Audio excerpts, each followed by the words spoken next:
అధ్యక్ష 10 ఏళ్ల పాటు వాళ్ళ పరిపాలనలో ఎన్ని తప్పులు చేసినా సరే మేము అటుపక్క కూర్చొని గంటలు గంటలు ఉపన్యాసాలు ఇస్తుంటే మేము విన్నాం అధ్యక్ష.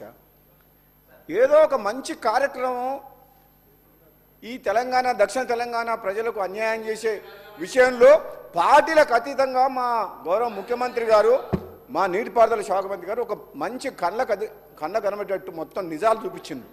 మీరు ఓపికతోడు వినండి, సలహాలు ఇవ్వండి, సలహాలు ఇవ్వండి. సలహాలు ఇస్తే మీరు ఏదైనా సలహాలు ఇస్తే తప్పకుండా ఈ ప్రభుత్వం స్వీకరిస్తేందుకు రెడీగా ఉంది. ఎందుకంటే రాష్ట్ర ప్రయోజనాలను దృష్టిలో పెట్టుకొని ప్రతిపక్ష పార్టీల సలహాలు సూచనలు తీసుకొని కేంద్ర ప్రభుత్వం దగ్గర పెండింగ్ ఉన్న పర్మిషన్స్ ఎందుకు ఇప్పుడు తీసుకురావాల్సిన పరిస్థితి వచ్చిందంటే, మీరు ఆనాడు తొందరపాటు చర్య వల్ల పాలమూరు రంగారెడ్డి కావచ్చు, ఇంకో ప్రాజెక్టు కావచ్చు, మీరు ఒక డిసిప్లిన్గా సిస్టమేటిక్గా పర్మిషన్ సిడబ్ల్యూసి క్లియరెన్స్ కానీ ఎన్విరాన్మెంట్ క్లియరెన్సెస్ కానీ ఇటువంటి అన్ని అష్యూర్డ్ వాటర్ అలొకేషన్ కానీ లేకుండా తొందరపాటు చర్య వేల కోట్ల రూపాయలు మిత్తిల బ్యాంకుల నుంచి రుణాలు తీసుకొచ్చి ఈ రాష్ట్రాన్ని అప్పుల పాలు చేసి ఆగం చేసిండ్రు. ఇప్పుడు మా పనేంది? తెలంగాణ రాష్ట్ర ప్రజలు తెలంగాణ కాంగ్రెస్ పార్టీకి ఈ ఆగమైన తెలంగాణని గాడిలో పెట్టే ఆలోచన చేసి ఈరోజు కాంగ్రెస్ పార్టీకి ఓటేసి ఈ ప్రభుత్వాన్ని ఏర్పాటు చేసిండ్రు. మేమేమంటున్నాం? మీ తప్పుల్ని మేము సరిదిద్దాం, మాకు సహకరించండి. మీలాగా మాకు స్వార్థం లేదు, అవినీతిలో కూరుకుపోలేదు. ఏ సెంటర్ గవర్నమెంట్కో భయపడి, ఏ జగన్ మద్దతు కోసమో, వ్యాపార లావాదేవీల కోసం, చీకటి ఒప్పందాల కోసం ఈ కాంగ్రెస్ పార్టీ ప్రభుత్వం పని చేయదుగాక చేయదు. ఈ ప్రభుత్వం మీరందరూ కేఆర్ఎంబి నుంచి పర్మిషన్ తెచ్చుకోవాలి, సిడబ్ల్యూ నుంచి క్లియరెన్స్ రావాలని మీకు 10 సంవత్సరాల్లో రాని పర్మిషన్స్ మేము 6 నెలలు సంవత్సరం లోపల పర్మిషన్ తీసుకొచ్చి ప్రాజెక్టులు నడిపిస్తాం తప్పకుండా. ఎందుకంటే మీలాగా మాకు అవినీతి సొమ్ము లేదు, మేము ఎవరికి భయపడాల్సిన అవసరం లేదు. రాజీ లేకుండా పోరాటం చేస్తాం రాష్ట్ర హక్కుల కోసం, తెలంగాణ ప్రజల కోసం. హరీష్ రావు గారు మీకు ఓపిక ఉండాలి. ఎలాగూ మా ముఖ్యమంత్రి గారు ఏం చెప్పిండ్రు? తప్పులు చేసిన ముఖ్యమంత్రి ఏమో ఫామ్ హౌస్లో పడుకుండు, వీళ్ళేమో ఇక్కడికి వచ్చిండ్రు, ఆయననేమో సమాధానం చెప్పడు. ఒక్క నిమిషం వినండి. అధ్యక్ష ఆయన పార్టీ మీటింగ్లకు పార్టీ ఆఫీస్కు పోరుబాటు చేసేందుకు పోతే కాలు నొప్పి లేదు, కానీ ప్రజా సమస్యల మీద మాట్లాడుతందుకు అసెంబ్లీలో ఇంత ఇంపార్టెంట్ చర్చ ఉన్నప్పుడు మాత్రం మీ ముఖ్యమంత్రి గారు రారు సభకు. అంటే మీ కారుకు డ్రైవర్ లేడా? డ్రైవర్ లేని కారా ఇది? ఈ రిపేర్కి పోయిన కారు కాదు, గ్యారేజ్ పోయిన కారుకు డ్రైవర్ కూడా లేడు, ఒక లీడర్ లేడు మీ పార్టీకి. అర్థమవుతుంది మాకు.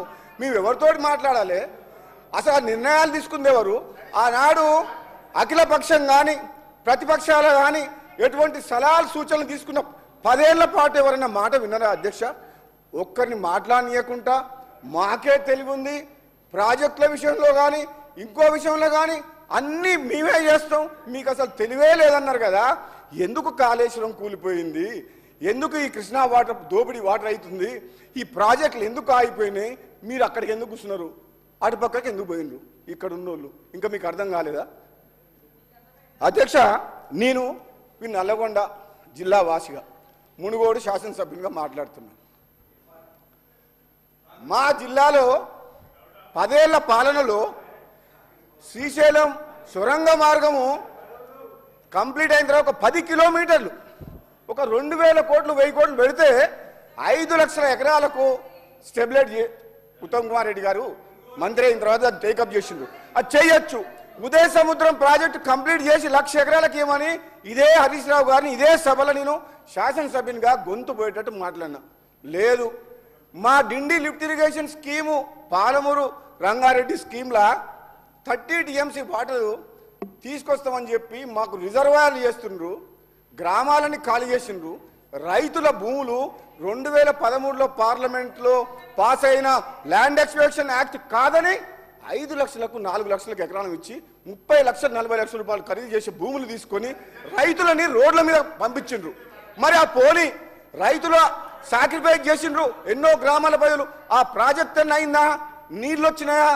పోనీ ప్రజలకు మేలు జరిగిందా? అంటే అధ్యక్ష ఎంత బాధతో చెప్తున్నా అంటే head works, source of water ఎక్కడికి వెళ్ళి రావాలనో ఆ టెండర్లను ఇప్పటివరకు పిలవలేదు. టెండర్లు పిలవడం కాదు, ఈ డిండి లిఫ్ట్ ఇరిగేషన్ స్కీమ్కు ఎక్కడికి వెళ్ళి నీళ్ళు తీసుకురావాలి, నార్లాపూర్ నుంచా, ఏదుల నుంచా, వట్టెం నుంచా, అది కూడా ఇంకా డిసైడ్ కాలే. కాంట్రాక్టర్ల కోసం ప్రాజెక్టు పిలిపించి వేల కోట్ల రూపాయల అప్పులు తీసుకొచ్చి రిజర్వాయర్లు కంప్లీట్ చేశారు. కానీ ఆ కెనాల్ వరకు, టనల్ వరకు ఎక్కడికి వెళ్ళి తీసుకురావాలో ఇంతవరకు నిర్ణయం తీసుకోవాలంటే హరీష్ రావు గారు మంత్రిగా పనిచేసి ఏం సమాధానం చెప్తారు అధ్యక్ష? అంటే ప్రజల సొమ్ము వేల కోట్ల రూపాయలు మొత్తం దుర్వినియోగం చేసిండు. గుండె తరుక్కపోతుంది. మీకు అర్థమైతలేదేమో. మీరు రాజకీయ ప్రయోజనాల కోసం, మీ స్వార్థం కోసం మళ్ళీ రెండోసారి అధికారంలోకి వస్తేందుకు ప్రజల్ని మభ్యపెట్టే విధంగా ఒక భ్రమలు కల్పించి ఈ పాలమూరు రంగారెడ్డి ప్రాజెక్టు మీరు డిజైన్ చేసి మొదలుపెట్టి టెండర్లు పిలిచింది తప్పితే నిజంగా హరీష్ రావు గారు 120 టీఎంసీ వాటర్, అష్యూర్ వాటర్ ఉందా? 45 టీఎంసీ అన్న 45 డేస్లో 2 టీఎంసీ అని చెప్పి డిజైన్ చేసిర్రు, పంప్ హౌజులు కట్టిర్రు, వేల కోట్ల రూపాయలు కాంట్రాక్టర్లకు ఇచ్చిండ్రు. ఇప్పుడు నీకు 90 టీఎంసీ వాటర్ వస్తుందా? ఇప్పుడు మళ్ళీ 45 టీఎంసీ అని చెప్పి మనకు ఉత్తమ్ కుమార్ రెడ్డి గారు చెప్తున్నారు. అది కూడా మీడియం ఇరిగేషన్ గతంలో అలాట్ చేసిన కృష్ణా వాటర్ ట్రిబ్యునల్లో అలాట్ చేసిన వాటర్ని మనం తీసుకుంటే పాలమూరు రంగారెడ్డికి ఈ విధంగా చెప్పుకుంటే పోతే అధ్యక్ష, వీళ్ళు చేసిన ఏమంటే ఈ వ్యవస్థని ఈ తెలంగాణ రాష్ట్ర ప్రజలకు తెలవాలని మా గౌరవ నీటిపారుదల శాఖ మంత్రులు ఈరోజు బ్రహ్మాండంగా ప్రజలందరికీ తెలిసే విధంగా ఈ నీటిపారుదల రంగంలో దోపిడీయే కాక, నిర్లక్ష్యమే కాక వీళ్ళు చేసిన వల్ల ఎంత నష్టం అయింది అనేది ఈరోజు చాలా క్లియర్గా చెప్పిండ్రు. నేను ఒక జిల్లా వాసిగా చెప్తున్నా అధ్యక్ష, రేపు పోరుబాట అని పెట్టిండ్రు నల్లగొండ జిల్లాలో.